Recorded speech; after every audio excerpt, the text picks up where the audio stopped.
Art is like love. It's impossible to define, but we all know that we need it. Art is like food. Not everything we taste is going to appeal to us, but some of it's going to be delicious, and we need it to survive. Art is like air. We're often not aware that it surrounds us, but it quietly sustains us. I spend a lot of time talking about art and the importance of arts to people who don't get it, mostly politicians and some people in the business community. And I was reminded of something that E.B. White said about having to explain a joke.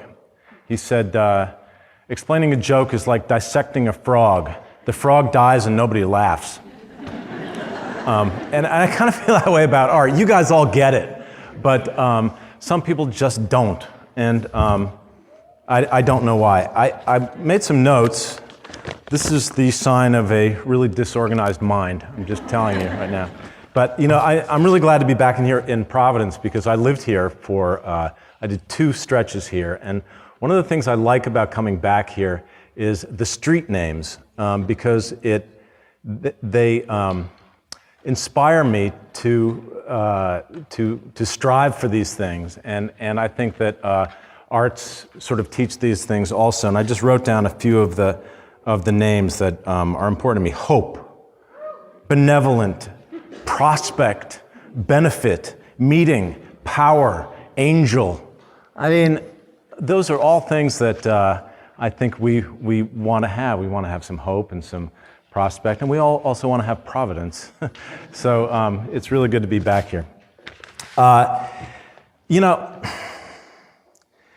I think the thing is that everybody in this room will probably agree that arts and arts education are vitally important to our children and to our culture. But the arts has a big problem with the narrative, right? It's like one of the things that's stigmatized is the idea of artists being crazy, right?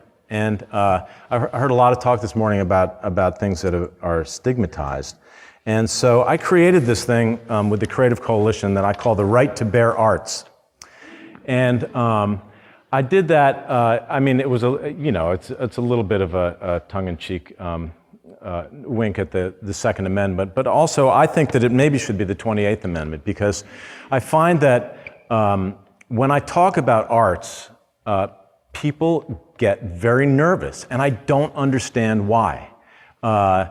It's as if, well, for instance, if I say to somebody, are you a golfer? They're very liable to say, yeah, I love golf, I play every weekend. They do not assume that I'm asking them if they make their living playing on the PGA Tour. But when I say to someone, are you an artist? They say, no, I'm not an artist, I suck at art. But then if I ask them a more specific question like, do you sing in your church choir, or do you, play bongos in your basement, or do you make sets for your kids' school play, or do you, make a garden or decorate your house? They're like, yes, of course I do. And I want to say, so you are an artist. That's that air that we breathe that we're not aware of, right? It's in our life all the time. And music, my God, all of us listen to music every day. I don't know what human beings would be without it. And so I guess that, my rights to bear arts is something that I would ask all of you to help me with, to be aware, be conscious, be conscious of the artist in you and the things that you do that involve an artistic activity. Because, well, I was reading this book. Actually, my girlfriend was reading excerpts of this book to me. Called Sapiens, and it's this sort of very simple guide to human beings and what makes us human beings. And the thing that struck me the most in the first few chapters of this book is that essentially what makes us human is that we have the ability to tell stories. And we tell these stories to each other, and they mean something, and if enough people believe them, then there's a movement of some sort. But if you think about it, think about the caveman drawing a saber-toothed tiger, and then himself, and then saying, ugh, right? And the people in the cave go like, ugh, like, I get it, oh my God, that saber-toothed tiger was after you, and that could happen to me, we better light a fire, So it's this ability to use our imaginations to go to a place in a story that is the most incredible miracle of our humanity. And there is a time, I think, in everybody's life when we acknowledge it freely. For instance, I'm sure, does anyone in here have children? Everyone have children? Okay, so this is what happens. You will know this. You have a child, and the child, grows up, and you love it, and then one day it goes to play school or nursery school or something, and then one day the child comes home with a piece of paper that has a drawing or a painting on it. And it's like there's a reflex. There's like this weird thing that happens to you, and this hormone is released, and you take that thing and it goes, boom, on the refrigerator. It's like, refrigerator, right? I just had my first grandson. He brought me something. It was like, no, refrigerator. And if you don't have a magnet, then you get Scotch tape, and you tape it to the refrigerator. And you look at that child and you say, oh my God, honey, that's beautiful, good for you. And the reason that you do that is not because you think you're going to call up Sotheby's and have that thing exhibited in New York and sell for $20 million, but because you are acknowledging the fact that they have created something. They are participating in the miracle of humanity by creating this piece of art. And what it does to that child is that it fills them with pride, with confidence, and it helps them be seen, right? Because that's what we all really want as human beings. We want someone to see us and say, you exist, and you created this, and you are part of this amazing continuum of creativity. I've said a lot of times before that, creativity to me is something that all human beings are born with, but it is a muscle. And like any other muscle, you have to exercise it. If you don't, it will atrophy and die. So what happens is that someplace along the line, for most of us, we stop putting that thing on the refrigerator, or our child stops creating those things, and then a lot of trouble can ensue thereafter, right? If that creative impulse isn't nurtured in our kids. So what else do I have to say?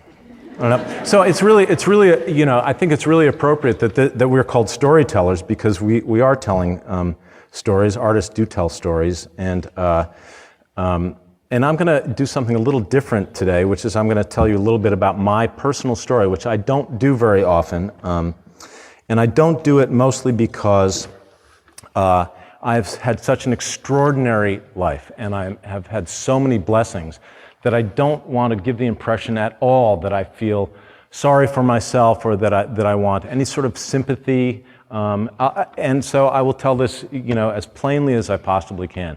And this is interesting because if you out there were to write my biography, it might be very different than my actual story. So I grew up outside of New York City. And I'll tell you why I'm going to tell this. It was interesting. I was watching ESPN the other day, Sports Center, and there was an athlete, and I've heard this story a million times from athletes, right? My dad left when I was little, I was with my mom, and there was problems, and blah, blah, blah, and then I became a football player, a basketball player, and now I'm trying to, have a relationship with my dad, and I'm able to take care of my mom, etc. And one day I was watching, and I thought, that's me. That's my story. My dad left when I was 8, and my mom was really, really sick. She was a terrible alcoholic, and I took care of her from the time I was 8 years old. And I have virtually no memory at all of the years between my 9th birthday and my 13th birthday. It's pretty much gone. And I think that's some kind of survival mechanism in me. And then I went to this school that immersed me in the arts, right? And my light came back on. And I started imagining my circumstance being different than what it was, because my creativity was being exercised. And so I latched on to the theater. For me, it was the theater, right? And it was always the thing that saved me. But the other thing that was going on was that I was working on, and by the time I was 18, I myself was a terrible alcoholic. I was a blackout drunk. And I spent so much of my energy trying to disguise that and keep it from people, because I wanted to function well. I wanted to be thought well of. And like a lot of people, I thought that it was my own shortcoming, right? A lack of will that kept me from being able to drink with my friends and not black out, not lose my car, not wake up in New Jersey, and with a tattoo. I don't have a tattoo. Anyway, so I quit school and I traveled around and I was in a lot of trouble and nobody knew because I was so good at hiding it. And finally, but the one thing that I had through my entire school year was the theater, right? It was the one thing that got me out of the situation. When the guys who I was hanging with wanted to go out and do drugs or score drugs or sell drugs, I'd be like, I've got rehearsal. I've got to be in the theater. It was like my temple. It was my synagogue, my savior. And oh God, does that mean I'm over the time? Oh, I'm sorry, I'm going on and on. Okay, I'll make this quick. So anyway, I got to Providence, Rhode Island. I got to Providence, and I got sober here down the street in a basement, and then I thank you, and then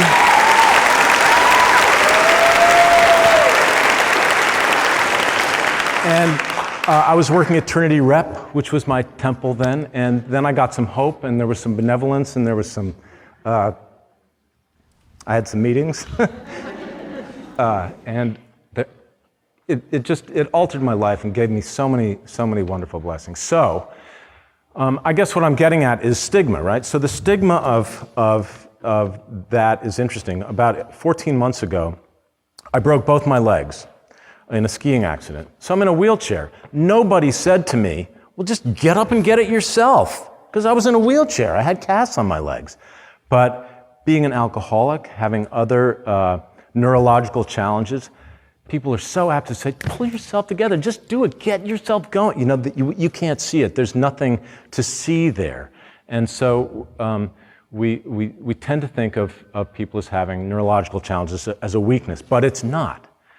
So we've got to destigmatize these things that we can't see, and we've got to give people arts, because this is the thing. Art is like medicine. It's like a vaccine against all kinds of social ills.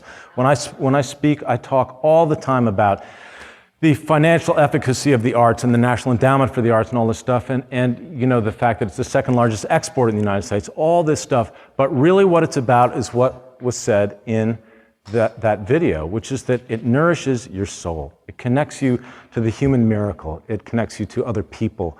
And it gives you something in your life that makes you have some perspective and some empathy and some compassion. So it is my mission to put my organization, the Creative Coalition, out of business. That's what I really want.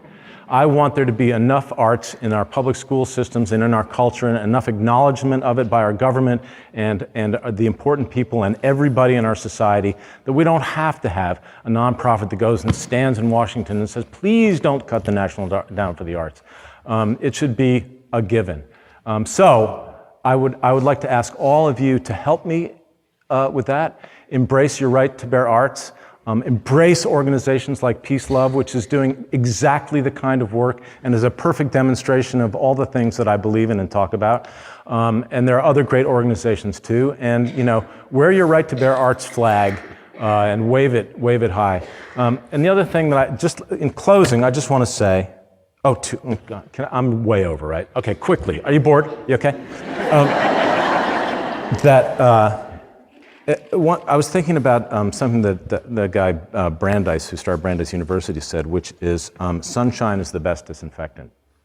And I think artists really know that, because it is our job and our mission to look around in every corner of humanity, right? We want to show people joy and love and friendship and heroism, and also we want to show people depravity and bigotry and racism and anger and fear. And when we bring those things into the light, that's the only way we can solve those things. So those of you who are professional artists, and even those of you who aren't, bring those things into the light. Look at them. If we can start a dialogue, then we can make some steps towards changing things.